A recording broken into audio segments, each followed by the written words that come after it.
हाँ जी, अस्सलाम वालेकुम। की हाल है चाचे दे? गुड मॉर्निंग होगी जनाब सारिਆਂ ਨੂੰ। 6:52 हो गए ने तो शुरू करते हैं जनाब अज का विलाग। ये बिस्तरे वेचियाँ क्योंकि पाला बड़ा है। तो हुण उठ के मूँह हाथ धोने तो नाश्ता करते हैं। हाँ जी, तो जने बिस्तरे च उठ चुके हैं तो हाथ मूँह धो लिया तो हुण करना है नाश्ता। तो फिर नाश्ते ते मिलते हैं। अज पता नहीं बने की होना। हाँ जी, तो आ गया चंगेरे उत्ते अंडा भी है, अचार भी है, तो उपरा सालन भी पे है, तो चाय तो यह सारा कुछ। ये हुण मैनूं खा लैण दिओ तो फिर मुक लैने तुहाडे नाल। आ वेखो जना जड़े यार वगा ताक नाश्ते ना विखा की पे करना है। मम पे करना है और अतका की है मम मम बाय बाय करो, बाय बाय करो। हाँ जी, तो जने नाश्ता कर लिया तो मैं क्या डेरे ते चक्कर मारा वा कि हिसाब किताब माले का होया पे। उतरा ही उतरा शुतरा खुरलियां में कोई नहीं इतना ते एक काट के अंदर वगा ना। गोबर बाला बनया आज 60 गोहा काल वाला 60 छड़िया आई है गोबर जने मैं आख्या हो की सफाई कर क्योंकि धुप शुप चढ़ती है। हूँ वाल लाग जासी तो ले लेन बैड़ा हड़ा छड़िया साडे जातके ते मारदा भी है। आ वेखिया ते पट्ठे टोके तो भी कोई पे कुमादा भी कोई 2-3 थब्बे पे ने तो अगो इन्हों ने लै आ क्योंकि असी तो चले सरगोधे तो असी तो लेट आवां ते इतना चिर आउंदियां थोड़ी फिर टाइम नहीं होना। तो हाँ जी, तो ठीक है। तो हुण तैयारी करके यानी निकलने लगे मिलते हैं। तो उस तो पहले जो बंदा चैनल तो नवा चैनल जनाब सबसक्राइब कर लवे, वीडियो लाइक तो शेयर कर लवे क्योंकि अज सरगोधा जाने तो असी जानिए तो तुसी अगे ही साढ़े नाल हो। तो मिलते हैं थोड़ी देर में। हाँ जी, तो जनाब निकल चुके हैं असी सरगोधे वास्ते। तो दुआ करनी है अल्लाह पाक खैरी खरीदी लै जाए तो लै आवे, इन्नी गल है ना। तो रस्ते में तुहानूं दस्सिया तुहानूं दसते चला तो कित्थे कित्थे अपड़े आ। तो मजीद सन काम है ट्रस्ट प्लाजा सरगोधे च, ठीक है। उत्थे जाके भी ना साडा आ जाना नहीं जेड़ा छुपना नहीं फजान ये मोबाइल करदा है। तो आई फोन आदा मैं लैना तो आई फोन ये वास्ते लैन चले आ। हुण वेखो जेब कितना साथ देंदी है, केड़ा लैने आ।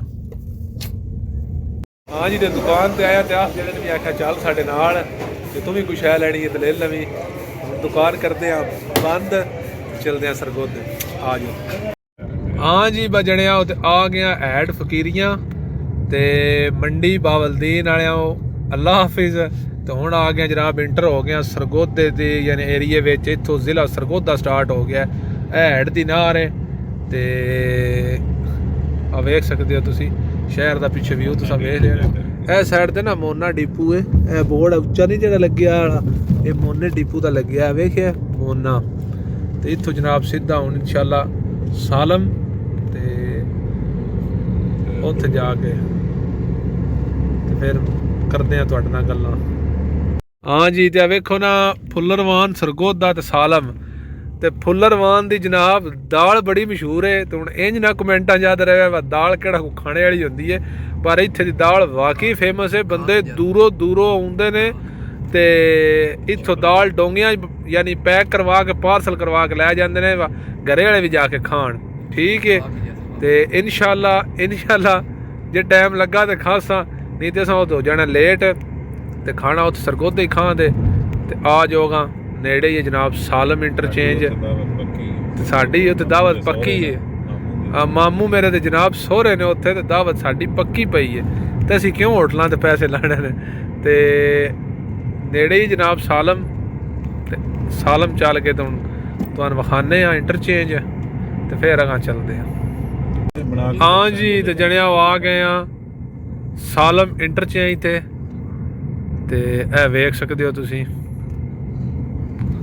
यह जनाब सालम का यानी अड्डा है। तो जी है इतों इस पास जाना हो तो लाहौर है ਤੇ ਜੇ ਇਸਲਾਮਾਬਾਦ ਜਾਣਾ ਹੋਵੇ ਤਾਂ ਪੁਲ ਦੇ ਉੱਤੋਂ ਦੀ ਚੜ੍ਹ ਕੇ ਤੇ ਫਿਰ ਖੱਬੇ ਹੋਣਾ ਤੇ ਇਸਲਾਮਾਬਾਦ ਟੁਰ ਜਾਣਾ।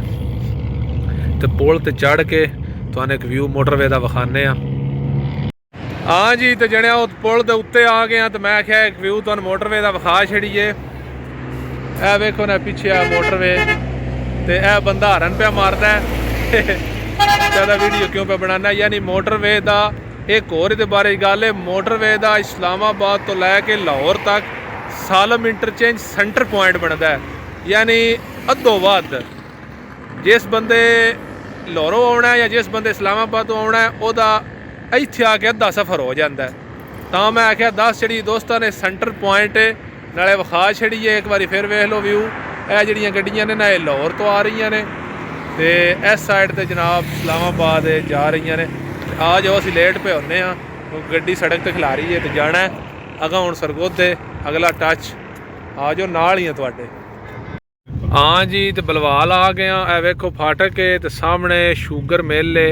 ਇਹਦਾ ਨਾਂ ਕੀ ਹੈ? ਨੂਨ ਸ਼ੂਗਰ ਮਿਲ। ਹਾਂ ਜੀ, ਤੇ ਇਹ ਵੇਖੋ ਨਾ ਲੱਕੜ ਮੰਡੀ ਆ ਗਈ ਹੈ। ਤੁਹਾਨੂੰ ਦੱਸਿਆ ਇਹ ਲੱਕੜੀ ਦੀ ਬੜੀ ਵੱਡੀ ਮਾਰਕੀਟ ਹੈ ਬਲਵਾਲ ਵਿੱਚ। ਯਾਨੀ ਬਲਵਾਲ ਇੰਟਰ ਹੋਣੇ ਤੋਂ ਪਹਿਲਾਂ ਸ਼ਹਿਰ ਤੋਂ ਪਹਿਲਾਂ ਇਹ ਮਾਰਕੀਟ ਹੈ। ਇਸ ਤੋਂ ਅਗਾਂਹ ਫਿਰ ਸ਼ਹਿਰ ਵਿੱਚ ਐਂਟਰੀ ਹੈ। ਤੇ ਆ ਜਾਓ ਵੇਖਦੇ ਹਾਂ। ਹਾਂ ਜੀ, ਤਾਂ ਵੇਖ ਲਓ ਸ਼ਹਿਰ 'ਚ ਤਕਰੀਬਨ 10:56 ਹੋ ਗਏ ਨੇ, ਫਿਰ ਵੀ ਬਹੁਤ ਜ਼ਿਆਦਾ ਰਸ਼ ਹੈ। ਤੇ ਇਸ ਸਾਈਡ ਤੇ ਨਾ ਖੱਬੇ ਪਾਸੇ ਬਲਵਾਲ ਸਟੇਸ਼ਨ ਹੈ ਤੇ ਸੱਜੇ ਪਾਸੇ ਬਲਵਾਲ ਸ਼ਹਿਰ ਹੈ। ਤੇ ਇਹ ਸੜਕ ਕਿਤੇ ਸ਼ਹਿਰ ਵਾਲੀ ਜਾ ਰਹੀ ਹੈ। ਇਹ ਵੀ ਜਿਹੜਾ ਰੋਡ ਹੈ ਨਾ ਸ਼ਹਿਰ ਵੱਲ ਜਾ ਰਿਹਾ ਤੇ ਅਸੀਂ ਸਿੱਧਿਆਂ ਜਾਣਾ ਸਰਗੋਧੇ ਵੱਲ। ਇਹ ਬਲਵਾਲ ਦਾ ਜਨਾਬ ਸਟੇਸ਼ਨ ਹੈ। ਉਹ ਸਾਹਮਣੇ ਵੇਖੋ ਨਾ ਬੰਦੇ ਪੇ ਨਿਕਲਦੇ ਨੇ ਸਟੇਸ਼ਨ ਤੋਂ ਤੇ ਇਹ ਸਿੱਧਾ ਸਰਗੋਧਾ ਤੇ ਹੁਣ ਅਗਾ ਨਿਕਲ ਕੇ ਤੇ ਫਿਰ ਵੇਖਦੇ ਹਾਂ।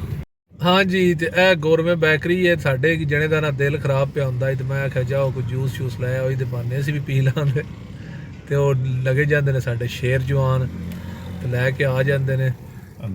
ਹਾਂ ਜੀ, ਤੇ ਆ ਵੇਖੋ ਨਾ ਸ਼ਾਪਿੰਗ ਹੋ ਗਈ ਹੈ ਯਾਨੀ ਖਾਣੇ ਪੀਣੇ ਵਾਲੀ। ਕੋਈ ਡਰਿੰਕ ਲਈਆਂ ਨਾ ਆ ਵੇਖਿਆ, ਕੋਈ ਡਰਿੰਕਾਂ ਲਈਆਂ ਨਾ, ਕੋਈ ਕੇਕ ਲੈਣਾ, ਕੇਕ ਨਹੀਂ ਸੌਰੀ ਇਹ ਸਟਿੱਕਾਂ ਨੇ ਤੇ ਬਾਕੀ ਥੱਲੇ 버ਗਰ ਸ਼ਰਗਰ ਨੇ। ਸਿਰਫ ਦਿਲ ਖਰਾਬ ਹੋਣ ਦੀ ਵਜ੍ਹਾ ਤੋਂ ਆ ਮਾਲ ਲਵੀਤਾ ਤੇ ਅਸੀਂ ਖਾਣ ਵਾਲਾ ਵੀ ਹੈ। ਹਾਂ ਜੀ, ਤੇ ਮੈਂ ਕਿਹਾ ਨਾਲ ਨਾਲ ਪੀਨੇ ਆ ਪਏ ਖਾਣੇ ਆ ਪਏ ਤੇ ਨਾਲ ਨਾਲ ਮੈਂ ਦੱਸਾਂ ਜਿਹੜਾ ਸਰਗੋਧਾ ਹੈ ਨਾ ਇਹ ਬੰਦਿਆਂ ਨੂੰ ਅੱਗੇ ਵੀ ਪਤਾ ਹੋਣਾ ਹੈ। ਯਾਨੀ ਮਾਲਟੇ ਵਾਸਤੇ ਬੜਾ ਮਸ਼ਹੂਰ ਹੈ। ਸਭ ਨਾਲੋਂ ਅੱਛਾ ਮਾਲਟਾ ਸਰਗੋਧੇ ਦਾ ਹੁੰਦਾ ਹੈ। ਇਹ ਵੇਖੋ ਨਾ ਫੈਕਟਰੀਆਂ ਕੋਲ ਅਸੀਂ ਲੱਗਨੇ ਆ ਪਏ। ਸੱਜੇ ਖੱਬੇ ਜਿਹੜੀਆਂ ਨੇ ਨਾ ਫੈਕਟਰੀਆਂ ਨੇ ਜਿੱਥੇ ਮਾਲਟਾ ਪੈਕ ਹੋ ਕੇ ਤੇ ਬਾਹਰਲੇ ਮੁਲਕਾਂ ਵਿੱਚ ਜਾਂਦਾ। ਜਿਹੜੇ ਬਾਹਰਲੇ ਮੁਲਕਾਂ ਵਿੱਚ ਸਾਊਦੀ ਅਰਬਾਂ 'ਚੋਂ ਜਾਂ ਅੱਗੇ ਪਿੱਛੇ ਸਾਰੇ ਉਹ ਮਾਲਟਾ ਪਾਕਿਸਤਾਨ ਦਾ ਜਿਹੜਾ ਨਾ ਇਹ ਸਰਗੋਧੇ 'ਚ ਜਾਂਦਾ। ਬਾਗ ਵੀ ਇੱਥੇ ਦੇ ਮਸ਼ਹੂਰ ਨੇ। ਅਜਨਾਲਾ ਰੋਡ ਹੈ ਤੇ ਇਹ ਬਾਗ ਵੇਖ ਸਕਦੇ ਹੋ ਦੂਰ ਦੂਰ ਤੱਕ ਨਾ ਮਾਲਟੇ ਦੇ ਬਾਗ ਨੇ। ਤੇ ਯਾਨੀ ਵਕਫੇ ਤੇ ਫੈਕਟਰੀਆਂ ਵੀ ਨੇ ਜਿਹੜੀਆਂ ਮਾਲਟਾ ਪੈਕ ਕਰਦੀਆਂ ਨੇ ਪਾਲਿਸ਼ ਕਰਕੇ। ਇਹ ਵੇਖ ਲਓ ਇੱਕ ਅਗਲੇ ਪਾਸੇ 'ਚ ਤੇ ਅੱਗੇ ਤੁਹਾਨੂੰ ਪਿੱਛੇ ਤਕਾ ਜਿਹੜੀ ਹੈ ਮਜ਼ੀਦ ਯਾਨੀ ਵਕਫੇ ਤੇ ਫੈਕਟਰੀਆਂ ਨੇ। ਇੱਕ ਉਹ ਸਾਹਮਣੇ ਇੱਕ ਫੈਕਟਰੀ ਹੈ ਤੇ ਦੋ ਪਿੱਛੇ ਲਾ ਗਈਆਂ ਨੇ ਤਰੇ ਯਾਨੀ ਵਕਫੇ ਤੇ ਰਾਜ ਫੈਕਟਰੀਆਂ ਨੇ ਇੱਥੇ। ਹਾਂ ਜੀ, ਤੇ ਸਾਰਾ ਰਸ਼ ਵੇਖ ਕੇ ਤੁਸੀਂ ਸਮਝਦੇ ਗਏ ਹੋਣੇ ਹੋ ਬਸ ਸਰਗੋਧੇ ਅਸੀਂ ਆ ਗਏ ਹਾਂ ਤੇ ਥੋੜ੍ਹੇ ਜਿਹੇ ਪੈਸਿਆਂ ਦੀ ਲੋੜ ਆਈ ਤੇ ਗਏ ਆ ਜਨਾਬ MCB ਦੇ ਬੈਂਕ ਵਿੱਚ ਤੇ ATM 'ਚ ਕੈਸ਼ ਕੋਈ ਨਾ ਆਈ ਤੇ ਸਾਨੂੰ ਫੇਰੇ ਹੀ ਪਿਆ। ਹੁਣ ਇਨਸ਼ਾਅੱਲਾ ਅਗਲੀ ਮੁਲਾਕਾਤ ਟਰਸਟ ਪਲਾਜ਼ੇ ਵਿੱਚ ਹੋਵੇਗੀ। ਹਾਂ ਜੀ, ਤੇ ਜਿਹੜੇ ਉਹ ਟਰਸਟ ਪਲਾਜ਼ੇ ਦੇ ਵਿੱਚ ਮੌਜੂਦ ਆ। ਕਾਫੀ ਐਫਰਟ ਤੋਂ ਬਾਅਦ ਇੱਕ ਮੋਬਾਈਲ ਥੋੜ੍ਹਾ ਜਿਹਾ ਸਾਫ਼ ਲੱਭਾ 11 ਯਾਨੀ iPhone 11 ਤਕਰੀਬਨ 80 ਤੋਂ 85 ਹਜ਼ਾਰ ਰੁਪਏ ਦਾ ਲੱਭਾ ਤੇ ਠੀਕ ਹੈ। ਤੁਸੀਂ ID ਵੀ ਬਣਵਾਉਂਦੇ ਆ Apple ID ਤੇ ਥੋੜ੍ਹਾ ਜਿਹਾ ਕੰਮ ਹੈ। ਉਸ ਤੋਂ ਬਾਅਦ ਗੱਡੀ 'ਚ ਬੰਨ੍ਹਦੇ ਹਾਂ ਤੇ ਫਿਰ ਅਗਲੀਆਂ ਗੱਲਾਂ ਕਿਉਂਕਿ ਅੱਜ ਬਹੁਤ ਜ਼ਿਆਦਾ ਭੱਜਣਾ ਤੇ ਰੁਕਣਾ ਪਿਆ ਤਾਂ ਮੋਬਾਈਲ ਇੱਕ ਲੱਭਾ। ਇੱਕ ਹੋਰ ਲੈਣਾ ਮੋਬਾਈਲ ਵੇਖਦੇ ਉਹ ਵੀ ਚੰਗਾ ਲੱਭਦਾ iPhone XS Max ਲੈਣਾ ਤੇ ਉਹ ਵੀ ਠੀਕ ਲੱਭ ਗਿਆ ਤੇ ਫਿਰ ਵੀ ਤੁਹਾਨੂੰ ਦੱਸਦੇ ਹਾਂ। ਲੇਕਿਨ 11 ਜਿਹੜਾ ਨਾ ਉਹ ਸਾਨੂੰ ਲੱਭ ਗਿਆ ਤੇ ਅਲਹਮਦੁਲਿਲਾ ਠੀਕ ਅੱਛੀ ਕੰਡੀਸ਼ਨ ਵਿੱਚ 10/10 'ਚ ਤੇ ਥੋੜ੍ਹੀ ਦੇਰ ਬਾਅਦ ਇਨਸ਼ਾਅੱਲਾ ਤੁਹਾਨੂੰ ਦੱਸਦੇ ਹਾਂ iPhone XS Max ਉਹ ਕਿੰਨੇ ਦਾ ਲੱਭਦਾ ਕਿਸ ਕੰਡੀਸ਼ਨ 'ਚ ਲੱਭਦਾ। ਇਹ ਤਕਰੀਬਨ ਇਹਦੀ 91 ਹੈਲਥ ਹੈ ਤੇ 85 ਹਜ਼ਾਰ ਰੁਪਏ ਦਾ ਲੱਭਾ ਸਰਗੋਧਾ ਟਰਸਟ ਪਲਾਜ਼ੇ ਵਿੱਚ। ਸਰਗੋਧਾ ਮੋਬਾਈਲ ਵਾਲੇ ਨੇ ਉਹਨਾਂ ਕੋਲ। ਹਾਂ ਜੀ, ਤੇ ਚਾਚੇ ਦੇ ਉਹ ਬੜੀ ਕੋਸ਼ਿਸ਼ ਤੋਂ ਬਾਵਜੂਦ ਤੁਹਾਨੂੰ ਦੱਸਿਆ ਨਾ ਇੱਕ iPhone 11 ਲਿਆ ਤੇ ਇੱਕ ਜਨਾਬ ਲਿਆ ਹੈ iPhone XS Max ਇੰਝ ਹੀ ਹੈ ਨਾ। ਇਹ ਤਕਰੀਬਨ ਸਨ 85 ਹਜ਼ਾਰ ਰੁਪਏ ਦਾ ਲੱਭਾ ਤੇ ਦੂਜਾ ਤਕਰੀਬਨ ਸਨ 76 ਹਜ਼ਾਰ ਰੁਪਏ ਦਾ ਲੱਭਾ।